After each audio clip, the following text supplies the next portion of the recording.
Vamos agora falar de um assunto pertinente à Rádio Clube, né? E pertinente a todos nós, porque eu sou uma pessoa que já estou há algum tempo nesse caminho, mas acredito que cá não estivesse no rádio, teria uma profissão relacionada à música, porque eu acho que o mundo sem música não existe. Eu adoro música e a pauta agora justamente é música. Exatamente, Moacir. Música talvez seja uma das formas de expressão e de arte mais democráticas que a humanidade produziu. Às vezes não é tão democrática assim, mas né, ela tem uma capacidade de radiação bastante grande e isso facilita muito o acesso entre as pessoas.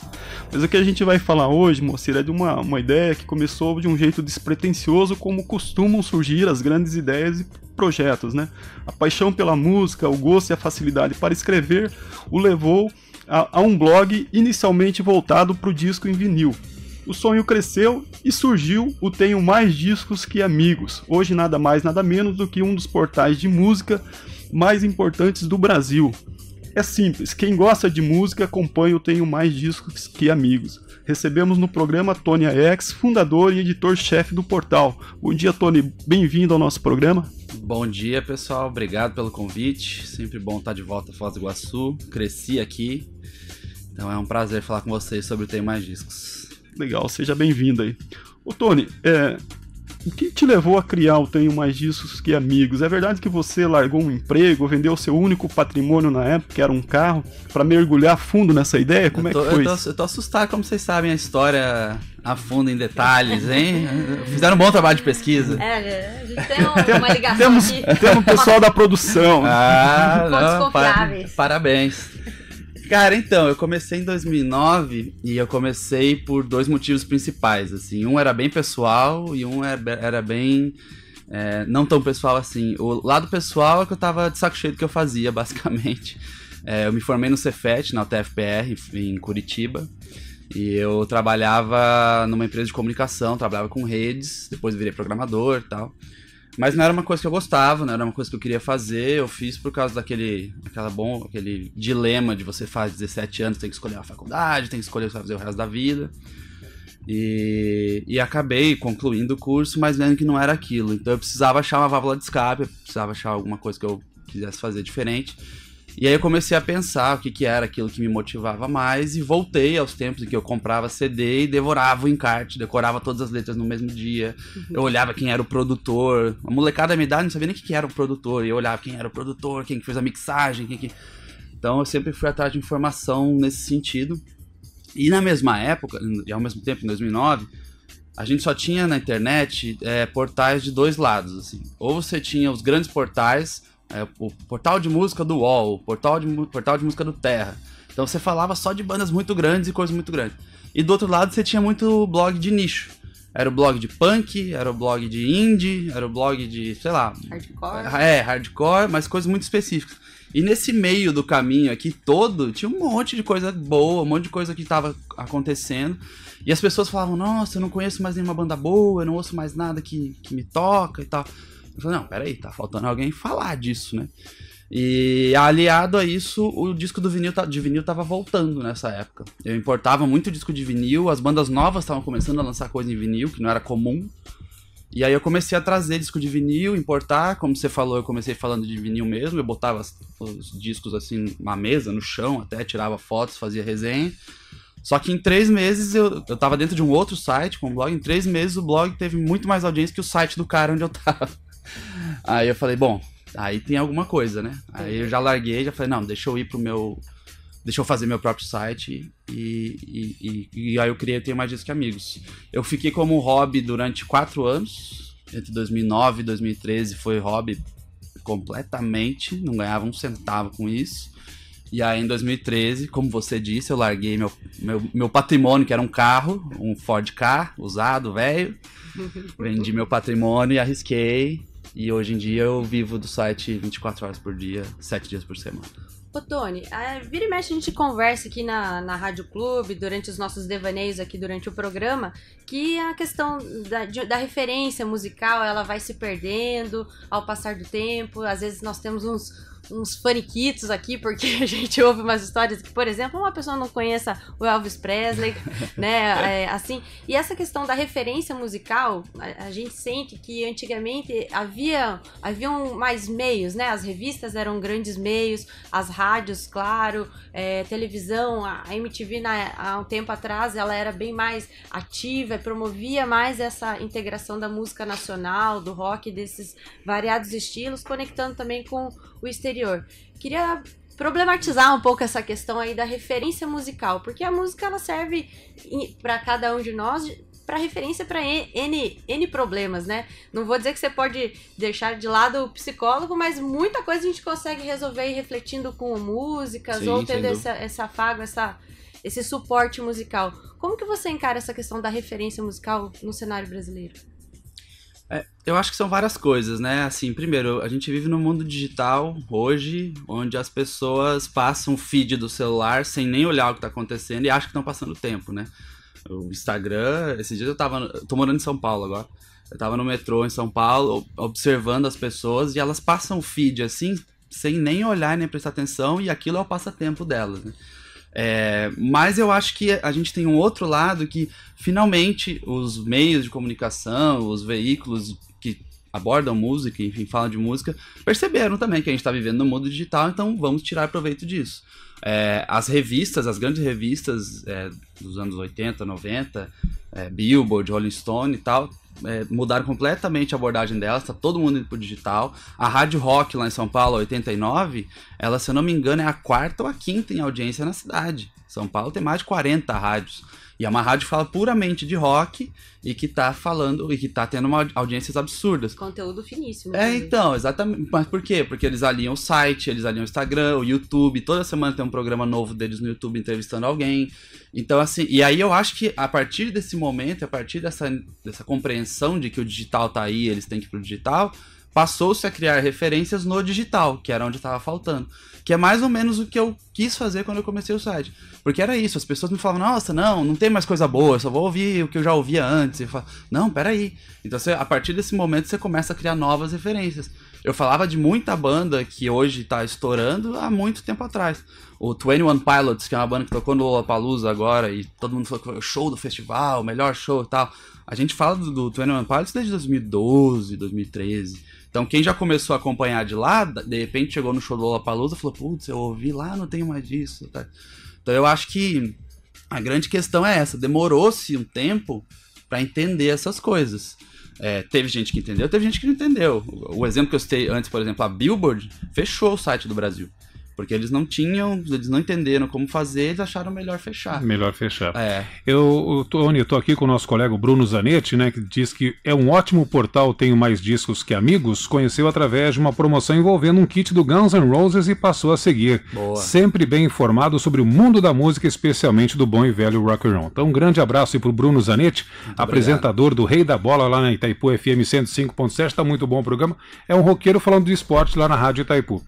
E é isso, né, as pessoas às vezes de uma promoção, de uma brincadeira, de um conhecimento, buscam e acham tem mais discos que amigos, né? Isso é legal, e agradecer o comentário do Bruno e também por puxar esse assunto, porque isso é uma outra coisa que eu gosto sempre de falar, que assim, quando eu comecei há 10 anos atrás, eu não tava em nenhum portal, eu não tinha nenhuma referência, assim, eu não tinha nenhum parceiro, nada, era eu começando tudo do zero. E, por incrível que pareça, acreditem, jovens que estão ouvindo esse programa... Jovens, atenção, o tio vai falar. O Facebook e o Instagram não existiam. Meu Deus! E eu quis existir. E mais doido ainda, o Twitter era a grande ferramenta da internet. Hoje em dia ninguém usa Twitter, mas o que eu fiz nos primeiros anos do site foi pensar, eu preciso divulgar isso aqui de alguma forma, como é que eu vou fazer? Então eu importava justamente uma caixa de disco de vinil do Guns N' Roses com 4 discos, coisa mais linda do mundo e tal. Uma caixa do Metallica que ninguém tem. Chegava no final do ano, promoção de Natal, eu fazia um monte de pacote, convidava um monte de parceiro e fazia promoções que a pessoa tinha que me seguir no Twitter, citar o nome do site e falar, eu quero ganhar esse kit aqui. Então todo mundo que seguia ela via também. E aí a gente criou muita audiência a partir dessas promoções, que a gente faz até hoje, só que hoje no Instagram. Então é muito doido ver a evolução do negócio, de, tipo, o Twitter ser a ferramenta mais forte, o Facebook surgir em 2011, 2012, mas também passar um tempo sem grande relevância, aí se tornar a ferramenta mais forte. E agora a gente tá vivendo um momento de transição que o Instagram, tá todo mundo no Instagram, né? Tá dominando. Então são duas coisas. As promoções me ajudaram muito e foi uma forma de crescer a audiência bastante, assim. E essa coisa de ter que ir se adaptando, né? Porque se eu não tivesse, se eu falasse, não, eu gosto do Twitter, vou ficar no Twitter, dane-se o Facebook. Eu não era o que o site... Hoje o site tem 2 milhões de acessos por mês. Olha só. Então, com certeza absoluta, se não fosse as redes sociais. Tráfego direto, para quem gosta de dados, é só 10% que entra e digita o endereço. Ô Tony, a Poliana Corrêa está conosco e disse que é o melhor portal que ela acessa.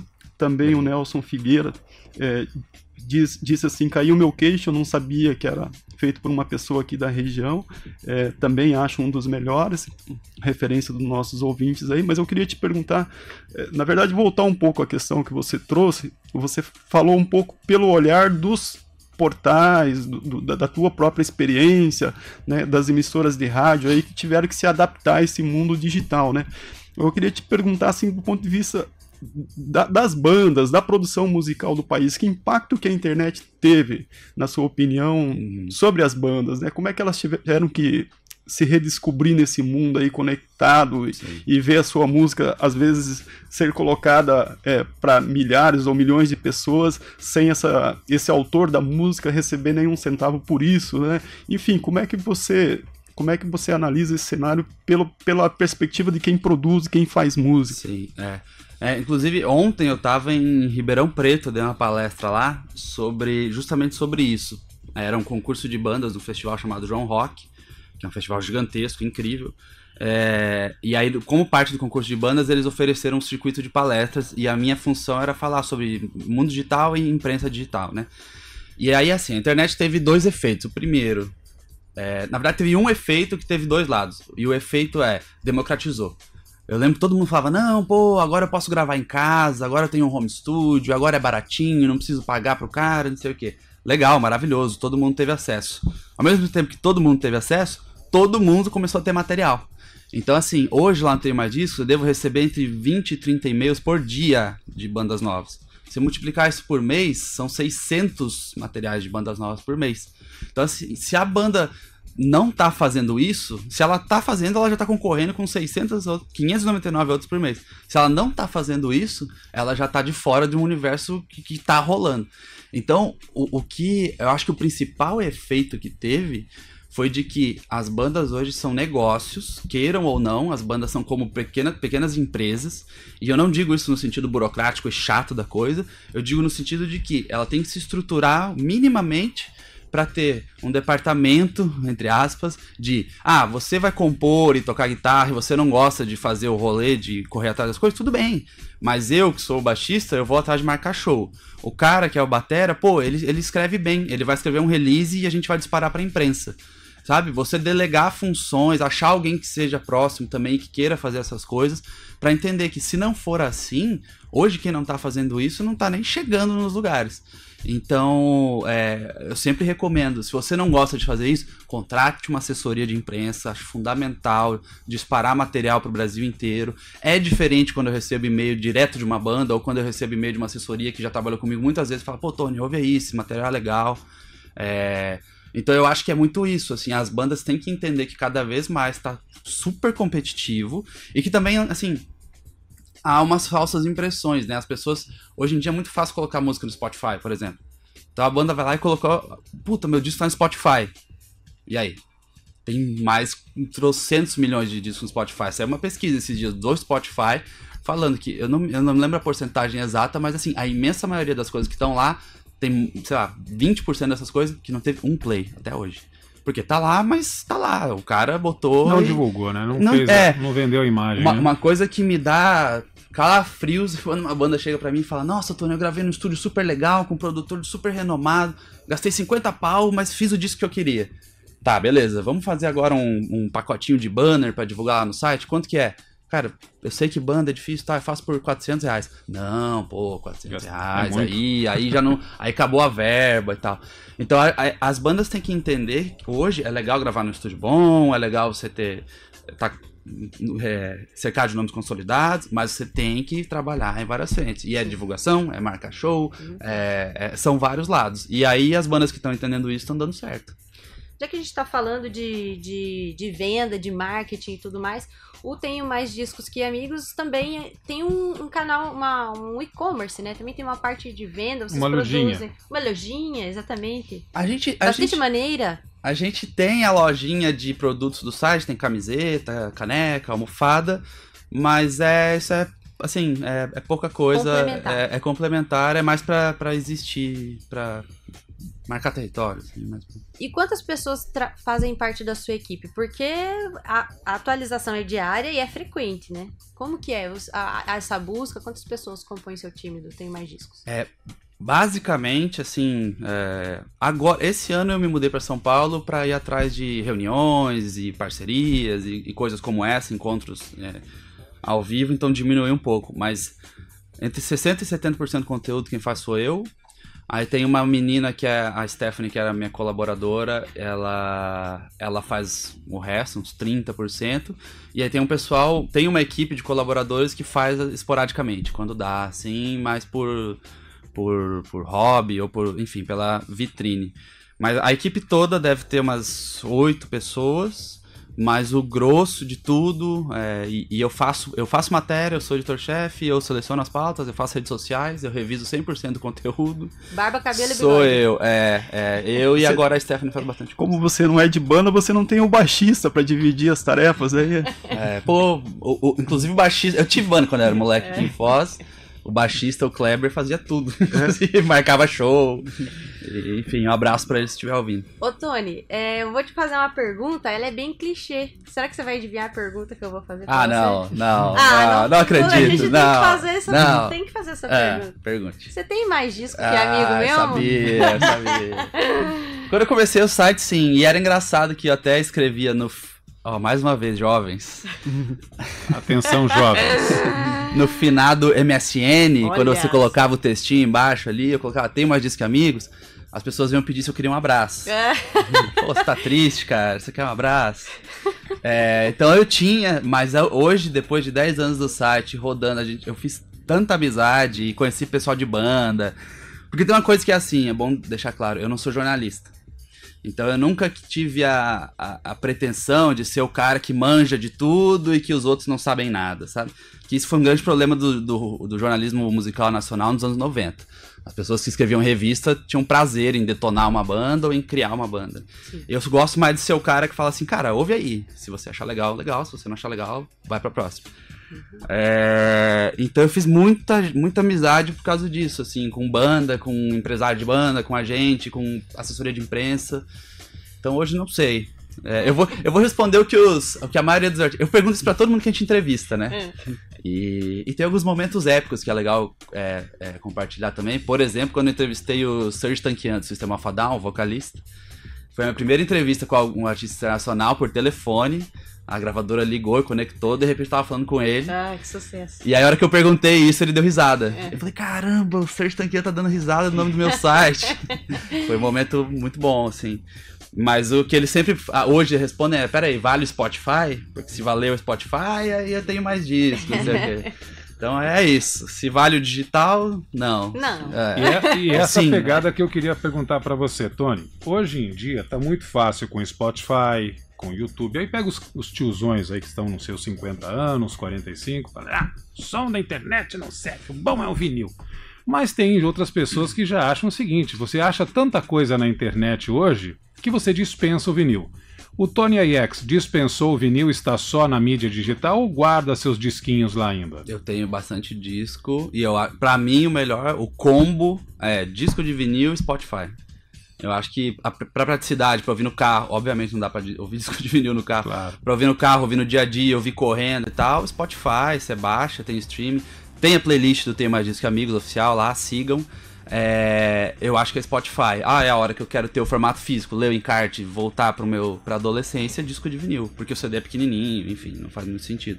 E eu tenho visto isso muito, assim, o vinil não para de crescer, o streaming não para de crescer, Então eu acho que o combo favorito da galera hoje em dia é meio que esse, assim. As coisas estão andando junto.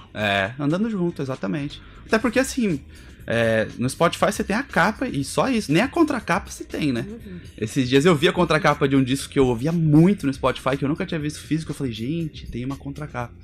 Então, eu acho que o combo tem sido esse, assim, preferido da galera. E é o meu. Em termos de internet, eu descobri um site, já faz um bom tempo, chamado Disco GS. É um site, maravilhoso. Se não me engano, é alemão, alguma coisa assim. Maravilhoso. E ali, para quem tem um pouquinho mais de idade, tal qual este que você fala, é bacana porque você vê a capa. Claro, não tem o encarte, mas tem aquela lembrança daquela capa. Às vezes você coloca lá uma música que você esqueceu como é que era a capa do disco, lá nesse site você encontra.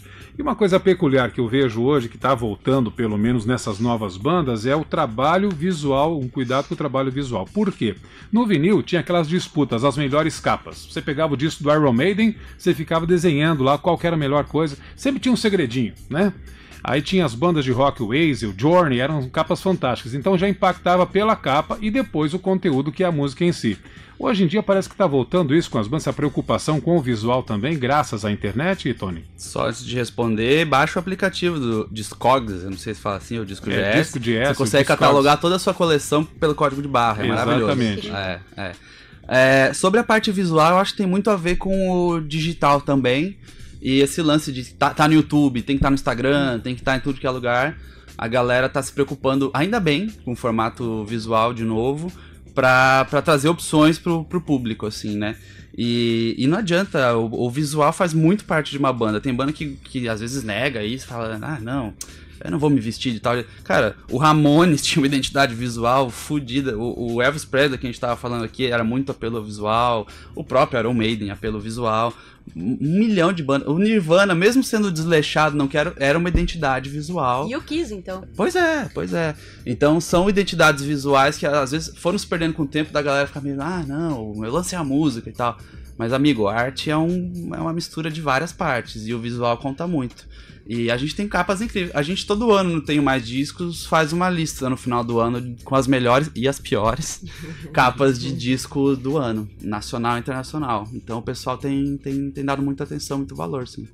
Ô Tony, a gente tem a satisfação de recebê-lo aqui no programa exatamente no mês que o portal completa 10 anos de trajetória. Começou num 14 de junho, né? Isso, 2009. Uma década, viu? Né? Nesse tempo todo ali, além dessa experiência no site, você é um cara que gosta de música, é por isso que você foi produzir o site, né?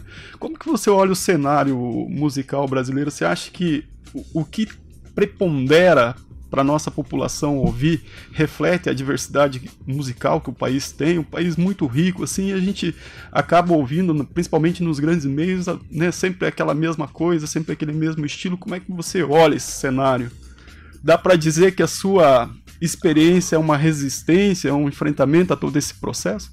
Sim, como tem, da mesma forma que tem um monte de gente enfrentando e sendo resistência, porque a gente vive uma das melhores fases da música brasileira em muito tempo, eu afirmo sem medo, muito melhor do que quando eu comecei, muito melhor do que há 15 anos atrás, só que a grande questão é que não tá no mainstream, a grande questão é que essa música toda tá no underground e no que estão chamando de midstream, que é uma galera que coloca 3 mil pessoas pra tocar num show, mas não tá tocando na rádio. Ou na TV, enfim. Essa é uma questão super profunda e complexa, e também cai muito na questão o rock morreu, o rock não morreu, mas é basicamente culpa da indústria, assim, as formas como a indústria trabalha, e se vocês quiserem me convidar outro dia, eu tenho palavras para isso, para longas horas, para fazer críticas sobre a indústria da música. Vamos fazer um Pint of Music, tem o Pint of Science, né, que é a discussão da ciência. Sobre instituições que arrecadam e não distribuem direitos autorais nesse país. Vamos mandar um grande abraço aqui. A entrevista está bombando na rede social, justamente na rede social, acredito que no FM também. O Luiz Araújo está conosco, um grande abraço, querido Luiz Araújo, lá da Band FM. A Cláudia Oliveira também diz que adora disco, adora o som do disco. E a Isabelle Ferrari está provocando, diz que o Digão gosta mesmo de música sertaneja. Olha toda aquela postura do Digão é só fachada. Digão que não está mais aqui para poder se defender dessa colocação, não é mesmo? Exatamente. Foi ele que selecionou a programação principal da Fartal, eu sabia, né, cara? Principalmente a parte do funk, ali eu acho que o Digão que tá por trás disso. Agora eu falo uma coisa, é uma opinião particular minha, Tony, que eu acho que a internet também veio para ajudar a buscar as coisas de antigamente, né? Hoje você digita lá, vamos pegar essa moça que não conhecia o Elvis Presley, você digita Elvis Presley e você tem um monte, uma avalanche de músicas. Então, o que acontecia muito nos anos 70, 80 da segmentação, o roqueiro não conversava com o cara do dark e vice-versa, hoje está voltando um pouco, não com aqueles preconceitos, mas com esse descobrimento. Mesmo o jovem de hoje que está alimentado por algum estilo musical que não toca em rádio, que não está em programa de TV, ele está conseguindo achar através da internet, né? O próprio, eu vou falar um exemplo do meu filho. Um dia eu estou passando, isso já faz uns 12, 13 anos, ele está ouvindo The Doors. Eu falei, meu filho, onde você achou essa música? No GTA, pai, gostei dessa música. Então você vê, através do GTA, uma criança pode conhecer The Doors, pode migrar. Eu não falo só do rock, falo de outros estilos também. Mas enfim, a internet também propicia isso, né? Sim, e aí que entra o nosso papel de curador. GTA, pra quem não sabe, é um jogo de videogame, né? Os tiozinhos também estão... Mas o que é esse negócio de GTA? Obrigado por explicar para esse tio aqui. É um jogo de videogame onde você mata pessoas, atropela... Rouba carros. É um jogo educativo. Educativo, isso. Vamos lá. Mas eu acho que aí que entra... Sim, a internet propiciou tudo isso, e aí entra o nosso papel de curador, né? Como veículo de mídia, veículo de imprensa, seja vocês como rádio, seja a gente como site, de botar tudo isso em evidência, porque pode ter gente que vai, tipo, beleza, o The Doors tá lá, mas nem sabia que tava lá, ou não sabia o que era o The Doors. E a gente tá vivendo uma fase que a galera tá indo atrás das coisas, e é muito legal falar, por exemplo, sobre uma banda que a gente já falou algumas vezes lá no Tem Mais Disso, que agora teve no Brasil, e que pra mim é muito simbólica nesse sentido, que é o Greta Van Fleet, porque eles fazem... Tem um monte de gente criticando eles. É igual o Led Zeppelin, eles tocam a mesma coisa que o Led Zeppelin. Mas assim, eu fui no Lola e eu fui em São Paulo, na Áudio, que é uma casa de shows, do lado de casa, e eles tocaram solo. Esgotou o ingresso em meio-dia, assim, meio período, esgotou o ingresso pra eles.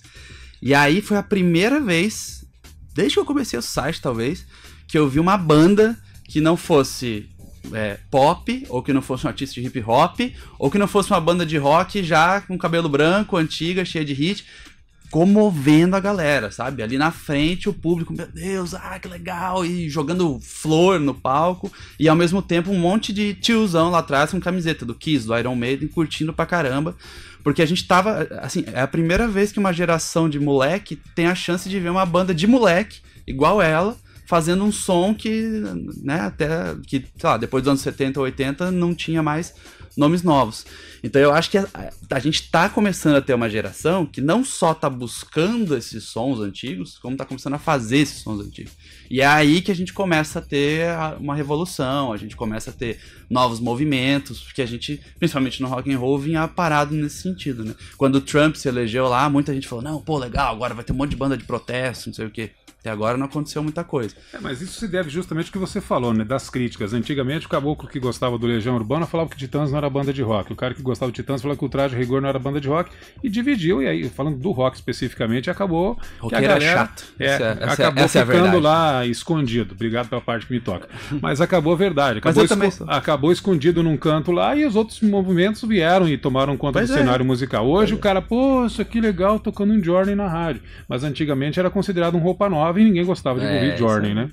Mas enfim, Renata Tomasi.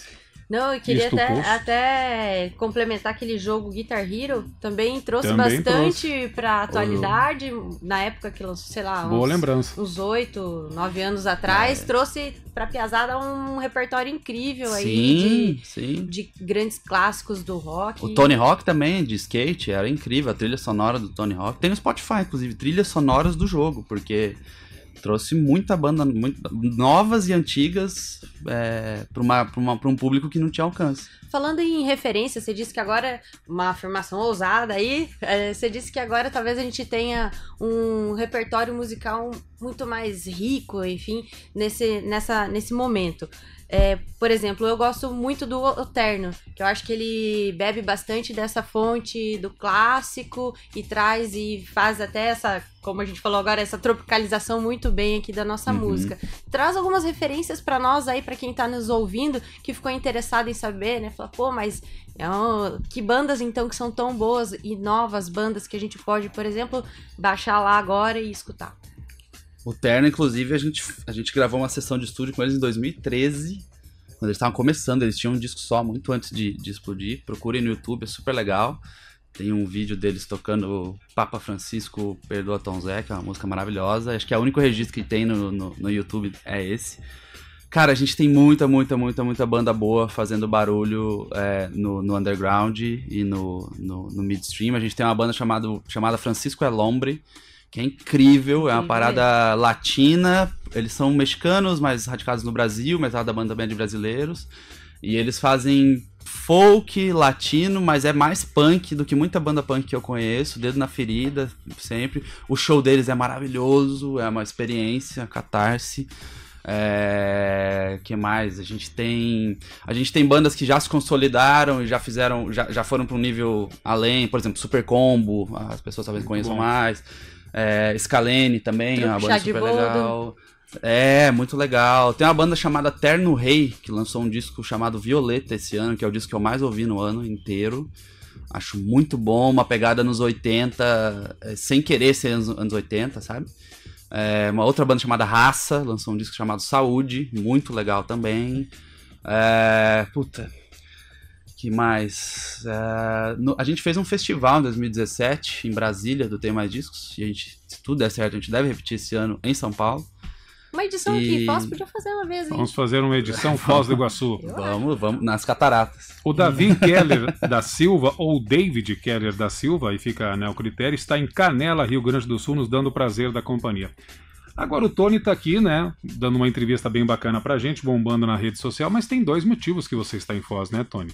O primeiro motivo, que eu acho que é o principal, e quem está nos vendo pela live, está ali atrás, sentado, que é o seu papai, Dr. Aiex, né? Isso. Se o senhor hoje abandonou o Ford K, né, foi fazer lá o seu curso em Curitiba, graças ao papai que também sempre te apoiou, acredito eu. Sim. Eu cresci cercado de cópias da Folha de São Paulo pelo chão, então acho que isso me inspirou um pouco a escrever desde que eu era moleque. E o segundo motivo é a corrida, Meia Maratona das Cataratas, onde irei correr 8 km. Olha aí, Renato. Legal. Aliás, sem a onça. Sem a onça. Espero, né? E sem toda a preparação do Alexandre, né? Não, assim, Alexandre. algo mais natural. Mas aproveitando essa referência aí que vocês fizeram, a gente precisa agradecer aí ao Dr. Aiex por ter feito a ponte entre o programa e o Tony para que você estivesse aqui participando. Então a gente agradece aí bastante ao Aiex, inclusive pelo que a gente conhece do Aiex, e vendo a sua experiência, não foi só o escrever que você, né, herdou dele, também o gosto pela música. O Aiex tem uma ótima pedida musical, né? Então tava tudo em casa aí pra você seguir seu caminho, né? Muitos discos de vinil também. Pena que deixou estragar a coleção dele uma vez, molhou tudo, choveu. Eu criei uma confusão familiar, me desculpa. Me entregou uma caixa cheia, eu fiquei feliz, na hora que eu fui ver tava tudo mofado. Falei, pô. Doutor. Mas tem uma caixa dos Beatles incrível, que a gente tem até hoje, que é uma caixa de couro, assim, com a discografia inteira. Maravilhosa. E essa coleção que você perdeu, de quem era? Essa coleção que você perdeu, de quem era? Era vários. Era tipo 100 discos, muita coisa. Tentei deixar no sol, assim, mas não teve jeito. Ô, Moacir, dá pra ir até amanhã conversando, né? Falar de música fica é sempre seu critério muito bom. aí, a hora que você quiser fechar. Não, só agradecer então ao Tony, desejar para você sucesso na meia maratona. O pessoal da H2 Foz vai estar te acompanhando lá, né? Eu e o professor Afonso, nós vamos esperar a onça, né? O negócio é o seguinte, a gente esperar ou vão evitar que ela chegue aos corredores? Esperar. O Ceará estratégia. Convidou-me, né, para usar o português correto, convidou o professor Afonso. Eu falei, então vamos fazer o seguinte, deixe todos os corredores saírem, aí o senhor prepara uma onça, coloca, e eu saio correndo da onça, aí o professor... entendi. Aí eu acho que a gente consegue correr uns 50 metros. Que ousado você! Não, mas é uma onça filhote, dessas que nasceram agora e tal, né? A gente pode pegar no colo. Mas, gente, falando sério, só rapidinho, eu comecei a correr, eu e minha esposa que tá aqui, ela vai correr junto também. O nome da adversária? O nome da companheira, que sempre me motiva, que sempre corre junto comigo, a Aline. Quando a gente fez um programa do Sesc de 3 meses, que era assim, você vai de graça lá, treina 3 meses pra você correr uma corrida de 5 km. A gente correu, fez a primeira prova, 2 anos e meio atrás, nunca mais parou. Então, gente, fica a dica aí. Clima de prova é sensacional. Tem gente que termina mais rápido e aí volta pra motivar a galera, bater palma, vamos aí. Tá vendo? Fica a dica aí pra quem está nesse estúdio e não corre. É uma alegria, não vejo a hora. Então, pra meia maratona de 2020, vamos montar uma equipe aqui do Marco Zero. Vamos. Vamos? Né? Vamos. Tony, sucesso pra você mais uma Obrigado. vez. Então deixa aí o teu site, os teus contatos, a rede social pro pessoal que ainda não conhece, pouca gente talvez não conheça, mas para quem ainda não conhece, e para você descobrir aí pro segundo semestre o que teremos lá no Tenho Mais Discos Que Amigos. Obrigado pelo convite mais uma vez. www.tenhomaisdiscosqueamigos.com. Eu sempre concentro tudo no site, mas as redes sociais estão todas no entorno, sempre conteúdo atualizado. Então, o Instagram é TMDQA, o Facebook é só digitar Tenho Mais Discos Que Amigos, Twitter, para quem usa ainda, MDiscos Que Amigos. Todos os links estão no site também. E a gente tem bastante coisa engatilhada para um semestre. A gente fez sessões de estúdio agora, já lançou um vídeo, vai lançar outro de uma banda chamada The Struts, que é uma banda britânica que tocou no Lollapalooza. A gente já fez uma sessão de estúdio com eles. A gente pretende seguir com essas sessões de estúdio com outras bandas nacionais, inclusive. A gente está indo atrás do festival. A gente tem... Sempre as listas de final do ano são muito faladas, então a gente sempre tá ouvindo coisas o ano inteiro. E a dica que eu deixo para quem tem banda e tá ouvindo é o que eu falei antes: organize-se. Se quiser entrar em contato comigo e pedir dicas de assessoria de imprensa, sugestões, e mande material. A gente ouve, eu recebo 600 e-mails por mês, mas eu leio todos eles, juro. E responde prometo. a todos eles. Responder já não. Mas eu leio todos eles e assim, sai no site eventualmente. Marco Zero, onde tudo começa.